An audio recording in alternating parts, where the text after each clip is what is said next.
اعوذ باللہ من الشیطان الرجیم بسم اللہ الرحمن الرحیم۔ اللہ کے نام سے شروع جو بڑا مہربان نہایت رحم فرمانے والا ہے۔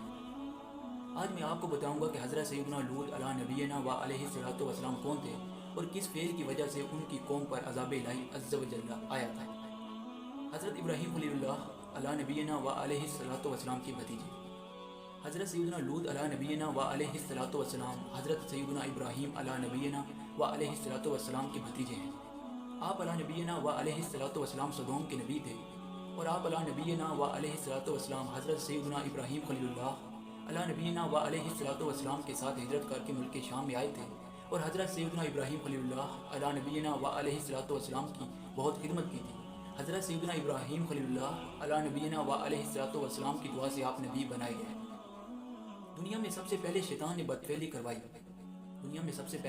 شیطان نے کروائی وہ حضرت سیدنا لوط علیہ نبینا و علیہ الصلوۃ والسلام کی قوم میں امرد حسین یعنی خوبصورت لڑکے کی شکل میں آیا اور ان لوگوں کو اپنی جانب مائل کیا، یہاں تک کہ گندا کام کروانے میں کامیاب ہو گیا اور اس کا ان کو ایسا چسکا لگا کہ اس برے کام کی عادی ہو گئے اور نوبت یہاں تک پہنچی کہ عورتوں کو چھوڑ کر مردوں سے اپنی خواہش پوری کرنے لگے۔ سیدنا لوط علیہ نبینا و علیہ الصلوۃ والسلام نے سمجھایا۔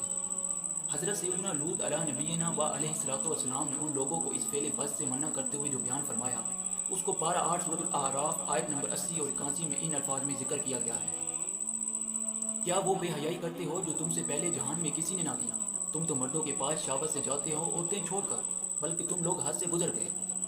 حضرت سیدنا لوط علیہ نبینا و علیہ الصلوۃ والسلام کی دنیا و آخرت کی بھلائی پر مشتمل بیان عافیت نشان کو سن کر بے حیا قوم نے بجائے سر تسلیم خم کرنے کے جو بے بیگانہ جواب دیا اسے پارہ 8 سورۃ الاعراف آیت 82 میں ان لفظوں کے ساتھ بیان کیا گیا ہے۔ اور اس کی قوم کا کچھ جواب نہ تھا مگر یہی کہنا کہ ان کو اپنی بستی سے نکال دو، یہ لوگ تو پاکیزگی چاہتے ہیں۔ قوم لوط پر لرزہ خیز عذاب نازل ہو گیا۔ جب قوم لوط کی سرکشی اور خصلت بدفعلی قابل ہدایت نہ رہی تو اللہ تعالیٰ کا عذاب آ گیا۔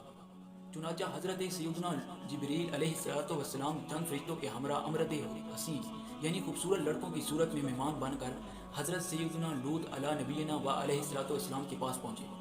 ان مہمانوں کے حسن و جمال اور قوم کی بدکاری کی خصلت کے خیال سے حضرت سیدنا لوط علیہ نبینا و علیہ الصلوۃ والسلام نہایت مشوش یعنی فکر مند ہوئے۔ تھوڑی دیر بعد قوم کے بدفعلوں نے حضرت سیدنا لوط علیہ نبینا و علیہ الصلوۃ والسلام کے مکان عالی شان کا محاصرہ کر لیا اور ان مہمانوں کے ساتھ بدفعلی کے برے ارادے سے دیوار پر چڑھنے لگے۔ حضرت سیدنا لوط علیہ نبینا و علیہ الصلوۃ والسلام نے نہایت دل سوزی کے ساتھ ان لوگوں کو سمجھایا مگر وہ اپنے بد ارادے سے باز نہ آئے۔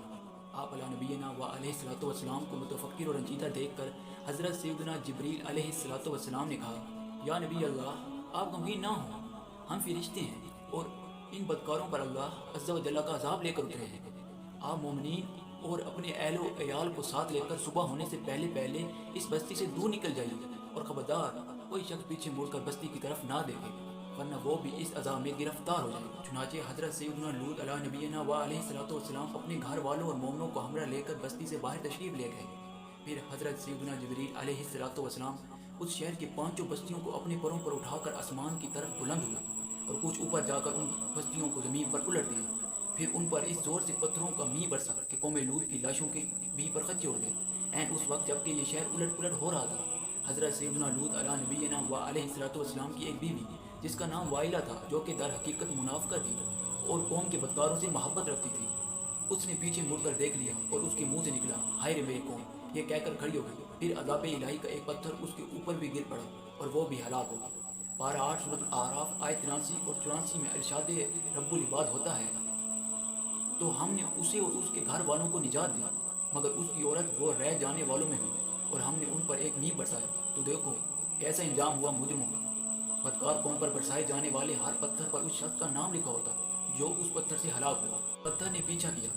حضرت سیدنا لوط علیہ نبینا و علیہ الصلوۃ والسلام کی قوم کا ایک تاجر اس وقت کاروباری طور پر مکہ المکرمہ آیا ہوا تھا، اس کے نام کا پتھر وہیں پہنچ گیا مگر فرشتوں نے یہ کہہ کر روک لیا کہ یہ اللہ عز و جل کا حرم ہے۔ چنانچہ وہ پتھر 40 دن تک حرم کے باہر زمین و آسمان کے درمیان معلق یعنی لٹکا رہا۔ جو ہی وہ تاجر فارغ ہو کر مکہ المکرمہ سے نکل کر حرم سے باہر ہوا کہ وہ پتھر اس پر گرا اور وہ وہیں ہلاک ہو گیا۔ اللہ عز و جل کی بارگاہ میں سب سے زیادہ ناپسندیدہ گناہ۔ حضرت سیدنا سلیمان علیہ نبینا و علیہ الصلوۃ والسلام نے ایک مرتبہ شیطان سے پوچھا کہ اللہ عز و جل کو سب سے بڑھ کر کون سا گناہ ناپسند ہے؟ ابلیس بولا اللہ تعالیٰ کو یہ گناہ سب سے زیادہ ناپسند ہے کہ مرد مرد سے بدفعلی کرے اور عورت عورت سے اپنی خواہش پوری کرے۔ خاتم المرسلین رحمت للعالمین صلی اللہ تعالیٰ علیہ وآلہ وسلم کا فرمان عبرت نشان ہے، جب مرد مرد سے حرام کاری کرے تو وہ دونوں زانی ہیں، اور جب عورت عورت سے حرام کاری کرے تو وہ دونوں زانیاں ہیں۔ 3 طرح کے امرت پرست۔ حضرت سیدنا ابو سعید خدری رضی اللہ تعالیٰ عنہ سے مروی ہے کہ آخری زمانے میں کچھ لوگ لوتیا کہلائیں گے، اور یہ 3 طرح کے ہوں گے۔ نمبر 1 وہ کہ جو شہوت کے ساتھ صرف امردوں کی صورتیں دیکھیں گے اور باوجود شہوت ان سے بات چیت کریں گے۔ نمبر 2 جو شہوت کے ساتھ ان سے ہاتھ ملائیں گے اور گلے بھی ملیں گے۔ نمبر 3 جو ان کے ساتھ بدفعلی کریں گے۔ ان سب پر اللہ عز و جل کی لعنت ہے، مگر وہ جو توبہ کر لیں تو اللہ عز و جل ان کی توبہ قبول فرما لے گا اور وہ لعنت سے بچے رہیں گے۔ اے ایمان والو، اگر مجھ گناہ گار سے کوئی غلطی ہو گئی ہو تو میں معافی چاہتا ہوں، اور ضرور میری اصلاح فرمائیں۔ اللہ پاک آپ کو اجر دیں، آمین۔ اور اگر ویڈیو اچھی لگے تو ضرور like, share, comment and subscribe کریں۔ جزاک اللہ خیرہ۔